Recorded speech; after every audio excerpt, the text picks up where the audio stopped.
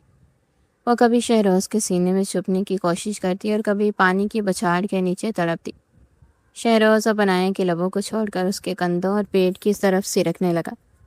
اس نے عنایا کی قمیض کے بٹنوں کو ایک ایک کر کے کھول دیا اور عنایا کا نیم برہنہ وجود شاور کے نیچے کسی حسین مجسمے کی طرح چمک رہا تھا۔ شہروز نے جھک کر عنایا کے گیلے پیٹ کو اپنے لبوں سے چھوا۔ اس کی زبان عنایا کی ناک کے گرد گھوم رہی تھی، جس سے عنایا کے حلق سے مسلسل مدھم سسکیاں نکل رہی تھی۔ شہروز کے ہاتھ مسلسل اس کی دھڑکنوں کو اپنی گرفت میں لیے ہوئے تھے۔ وہ انہیں بار بار دبا رہا تھا اور ان کی گرمی کو محسوس کر رہا تھا۔ عنایا کے لیے اب خود پر قابو رکھنا مشکل ہو گیا تھا۔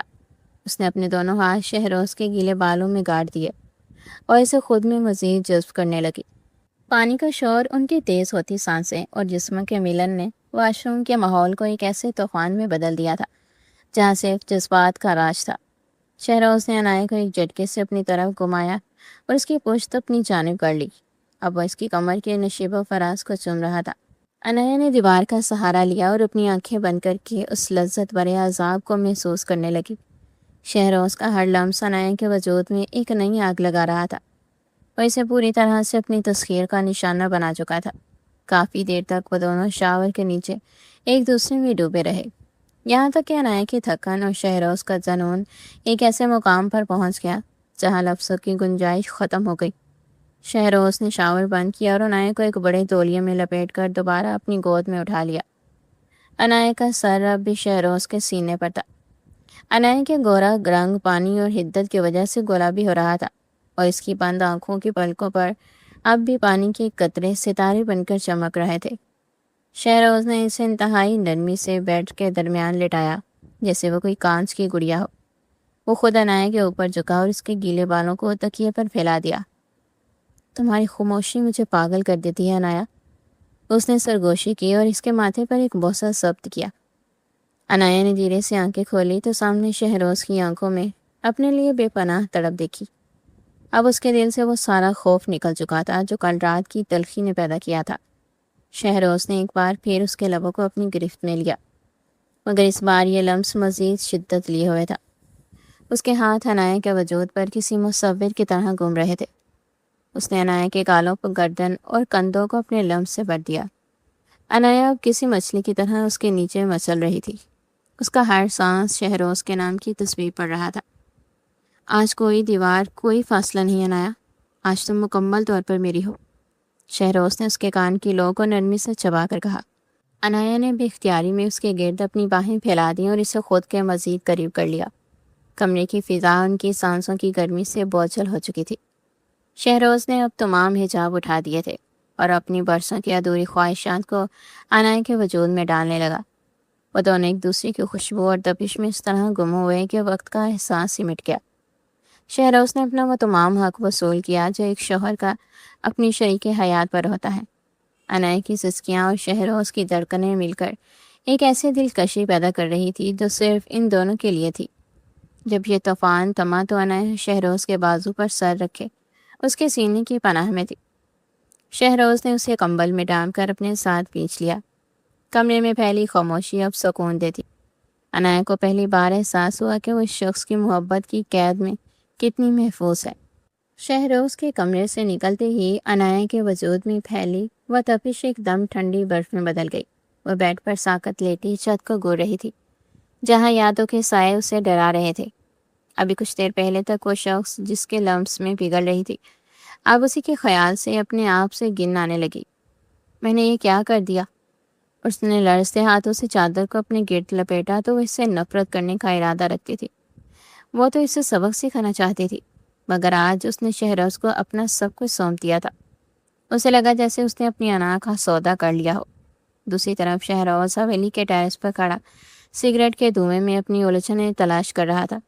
اس کے ذہن میں عنایا کہ وہ سسکتے ہوئے لمحات کسی فلم کی طرح چل رہے تھے۔ کیا وہ واقعی عنایا سے محبت کرنے لگا تھا یا یہ صرف ایک جسمانی کشش تھی؟ نہیں، میں تو اسے صرف سبق سکھانا چاہتا تھا۔ اس نے خود کلامی کی، مگر اس کا دل اس جھوٹ پر گواہی نہیں دے رہا تھا۔ اسے عنایا کی معصومیت اور اس کی قربت بے چین کر رہی تھی۔ اسے لگا جیسے اس نے عنایا کو حاصل تو کر لیا ہے، مگر اسے جیت نہیں پایا۔ اگلے کئی دن ان دونوں میں ایک عجیب سی پراسرار خاموشی کے سائے گزرے۔ شہروز اور عنایا ایک ہی چھت تلے ایک ہی کمرے میں ہونے کے باوجود میلوں دور تھے۔ شہروز نے خود کو کام میں اتنا مصروف کر لیا کہ اسے عنایا کی طرف دیکھنے کا موقع ہی نہیں ملا۔ شاید وہ خود سے ڈر رہا تھا کہ عنایا کی حالت اس سے بھی بدتر تھی۔ وہ شرم کے مارے شہروز سے نظریں نہیں ملا پاتی تھی۔ اسے لگتا تھا کہ اگر اس نے شہروز کی آنکھوں میں دیکھا تو وہ پگھل جائے گی۔ عنایا نے خاموشی سے ایک مثالی بیوی کا روپ دھار لیا تھا۔ وہ شہروز کے اٹھنے سے پہلے اس کے کپڑے نکال کر رکھتی، اس کے ناشتے کا خیال رکھتی اور اس کے دفتر سے آنے سے پہلے اس کی ہر ضرورت کا بن کہے خیال رکھتی۔ وہ چاہتی تھی کہ شہروز کو اس سے کوئی شکایت نہ رہے، مگر اس کی یہ خدمت گزاری میں اس وجہ سے تھی کیونکہ وہ سو کالڈ بیوی کا رول ادا کر رہی تھی۔ شہروز بھی عنایا کی ہر فرمائش، ہر ضرورت کا خیال رکھتا تھا، اسے مہنگے تحائف بھی دیتا، مگر ان کے درمیان باتیں نہیں ہوتی تھی۔ ایک ایسی دیوار کھڑی ہو گئی تھی جسے گرانے کی ہمت دونوں میں سے کوئی نہیں کر پا رہا تھا۔ پھر ایک دوپہر جب حویلی کے لان میں دھوپ اپنی پوری آپ و تاب سے چمک رہی تھی، شہروز جلدی گھر لوٹ آیا تھا۔ جیسے ہی وہ پورچ میں داخل ہوا، اس کی نظریں لان میں بیٹھی عنایا پر پڑی۔ عنایا اپنے ایک دور کے میل کزن کے ساتھ بیٹھی کسی بات پر بے ساختہ ہنس رہی تھی۔ وہ ہنسی جو شہروز نے کئی دنوں سے نہیں سنی تھی، وہ چمک جو عنایا کے چہرے پر شہروز کے سامنے کبھی نہیں آئی تھی، آج کسی اور کے لیے تھی۔ شہروز کے تن بدن میں جیسے آگ لگ گئی، اس کی مٹھیاں بھیج گئیں اور ماتھے کی رگیں تن گئی۔ وہ تیزی سے ان کی طرح بڑھا اور ایک زوردار آواز دی، عنایا اندر آؤ ابھی۔ عنایا کی ہنسی وہیں رک گئی۔ اس نے گھبرا کر شہروز کے غصے سے لال چہرے کو دیکھا اور خاموشی سے کزن سے معذرت کر کے اندر بھاگی۔ کمرے میں داخل ہوتے ہی شہروز نے دروازہ اتنی زور سے بند کیا کہ عنایا اچھل پڑی۔ تمہاری ہمت کیسے ہوئی اسے اس طرح ہنس ہنس کر باتیں کرنے کی؟ شہروز دھاڑا۔ عنایا نے حیرت اور غصے سے اسے دیکھا۔ وہ میرا کزن ہے شہروز، اور ہم بس عام سی بات کر رہے تھے، آپ کو اتنا غصہ کیوں آ رہا ہے؟ مجھے غصہ اس لیے آ رہا ہے کیونکہ تم میری بیوی ہو۔ شہروز نے اسے کندھوں سے پکڑ کر جھنجھوڑا۔ عنایا نے تڑپ کر اپنا کندھا چھڑایا اور تلخی سے ہنسی۔ بیوی؟ شہروز صاحب، آپ شاید بول رہے ہیں، آپ نے خود کہا تھا کہ یہ رشتہ زبردستی کا ہے۔ آپ کو میری ذات میں کوئی انٹرسٹ نہیں ہے، یہ صرف دادا جان کے لیے ایک سمجھوتا ہے، تو پھر آج یہ حق جتانا کیسا؟ شہروز ایک لمحے کے لیے ساکت رہ گیا۔ اس کا غصہ ایک دم ٹھنڈا ہوا اور اس کی جگہ ندامت نے لے لی۔ اس نے ایک گہرا سانس لیا اور عنایا کے قریب آ کر بہت ہی شکستہ آواز میں بولا، عنایا، میں نے کہا تھا اور میں اس پر شرمندہ ہوں اس دن، کیونکہ مجھے غصہ اس بات کا تھا کہ گھر والوں نے مجھ پر یقین کیوں نہیں کیا اور زبردستی یہ نکاح کر دیا۔ اس نے عنایا کا ہاتھ اپنے ہاتھوں میں لیا۔ اس بار اس کا لمس نرم تھا۔ وہ سارا غصہ میں نے تم پر اتار دیا، جو تمہارا قصور ہی نہیں تھا۔ میں اس رویے پر تم سے معافی مانگتا ہوں۔ جہاں تک اس بات کا تعلق ہے کہ مجھے تم میں انٹرسٹ نہیں ہے، تو یہ دنیا کا سب سے بڑا جھوٹ ہے عنایا۔ اگر مجھے تم پسند نہ ہوتی تو میں کبھی یہ شادی نہ کرتا، چاہے دادا جان کتنا ہی مجبور کرتے۔ عنایا کی آنکھوں سے آنسو بہہ نکلے۔ شہروز نے اس کے آنسو اپنے انگوٹھے سے صاف کیے اور اسے اپنے سینے سے لگا لیا۔ میں تمہیں پسند کرتا ہوں عنایا۔ میں اعتراف کرتا ہوں کہ پہلے تمہاری بچکانہ حرکتیں، تمہارا وہ بے مقصد شور مچانا اور ہر کام میں مداخلت کرنا مجھے ایک آنکھ نہیں پاتا تھا۔ میں تمہاری شخصیت سے چڑھتا تھا، مگر جب سے تم میرے اس قدر نزدیک آئی ہو، جب سے میں نے تمہاری روح کی سچائی کو محسوس کیا ہے، میرے دل سے وہ ساری کرواہٹ اور غلط فہمیاں دھل گئی ہیں۔ اس نے عنایا کی پیشانی پر اپنے لب رکھتے ہوئے بات جاری رکھی۔ اب وہ غصہ ختم ہو چکا ہے عنایا۔ اب میرے دل میں تمہارے لیے صرف اور صرف محبت ہے۔ میں ماضی کی تلخیوں کو دفن کر کے تمہارے ساتھ ایک بالکل نئی خوبصورت زندگی کی شروعات کرنا چاہتا ہوں۔ ایک ایسی زندگی جہاں صرف میں ہوں، تم ہو اور ہماری خوشیاں ہوں۔ کیا تم میرا ساتھ دو گی؟ کیا تم مجھے ایک موقع دو گی کہ میں تمہیں وہ تمام خوشیاں دے سکوں جن کی تم حقدار ہو؟ عنایا کا دل اس کے لہجے کی سچائی پر پگھلنے لگا تھا، مگر اس کے لیے یہ زخم اور حالیہ دنوں کی بے رخی نے اسے خوفزدہ کر رکھا تھا۔ اس نے لرزتی آواز میں شہروز کی آنکھوں میں جھانکا۔ شہروز، کیا آپ سچ کہہ رہے ہیں؟ کہیں ایسا تو نہیں ہے کہ یہ بھی آپ کے کسی نئی کھیل کا حصہ ہو؟ آپ مجھے دھوکہ تو نہیں دے رہے نا؟ میں اب مزید ٹوٹنے کی ہمت نہیں رکھتی۔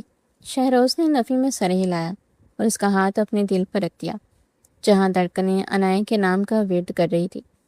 کبھی نہیں عنایا، میں اپنی زندگی کی قسم کھا کر کہتا ہوں کہ میں تمہیں کبھی دھوکہ نہیں دوں گا۔ میری محبت اب تمہاری ڈال بنے گی، تم مجھ پر بھروسہ کر کے تو دیکھو۔ عنایا نے ایک لمبا سانس لیا۔ اس نے ڈرتے ڈرتے شہروز کے سینے پر سر رکھ دیا، گویا اس نے اپنی زندگی کا سب سے بڑا جوا کھیل لیا ہو۔ شہروز اپنے کہے ہوئے ایک لفظ پر پورا اترا۔ وہ شخص جو کبھی بات بات پر جنجلا جاتا تھا اب عنایا کی ہر فرمائش کو سر آنکھوں پر رکھتا۔ اس نے عنایا کو وہ بے تحاشا محبت اور عزت دی جس کے خواب عنایا نے بچپن سے دیکھے تھے۔ اب عنایا کو آخر کار وہ مقام اور وہ پیار مل گیا تھا جس نے اسے دنیا کی خوش نصیب ترین عورت بنا دیا تھا۔ ان کے درمیان وہ انجان دیوار ہمیشہ کے لیے گر چکی تھی اور اس کی جگہ ایک ایسی محبت نے لے لی تھی جس کی مثال پورا خاندان دیتا تھا۔ بعد میں زارا اور دانیال کی بھی شادی ہو گئی تھی۔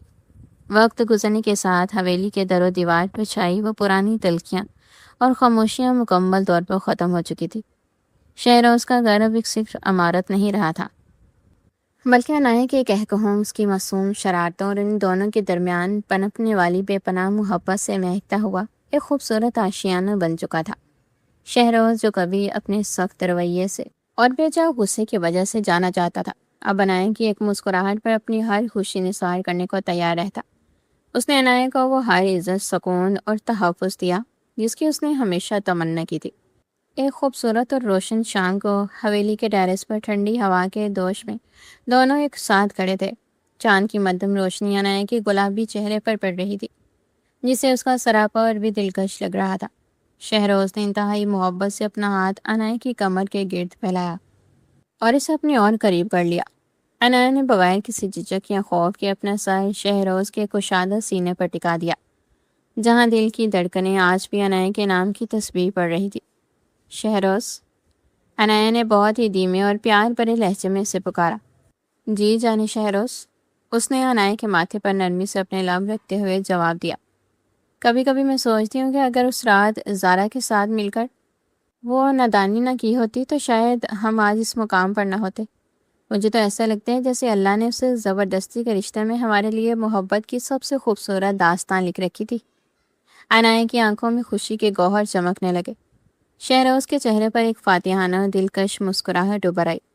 اس نے عنایا کے چہرے کو اپنے دونوں ہاتھوں کے پیالے میں لیا اور اس کی آنکھوں میں گہرائی سے جانتے ہوئے بولا، عنایا، وہ محض ایک اتفاق نہیں تھا بلکہ میری روح کی وہ پیاس تھی جو صرف تم پر ختم ہوتی تھی۔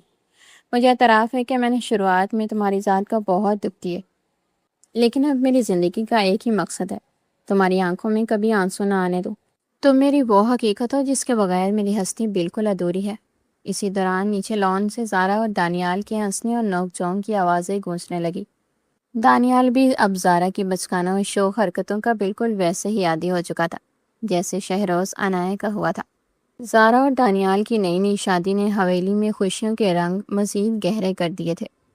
شہروز نے نیچے دیکھتے ہوئے ایک ہلکا سا کہکہا لگایا اور عنایا کے کان میں سرگوشی کرتے ہوئے بولا، دیکھو، ایک اور نادان دل فتح ہو چکا ہے۔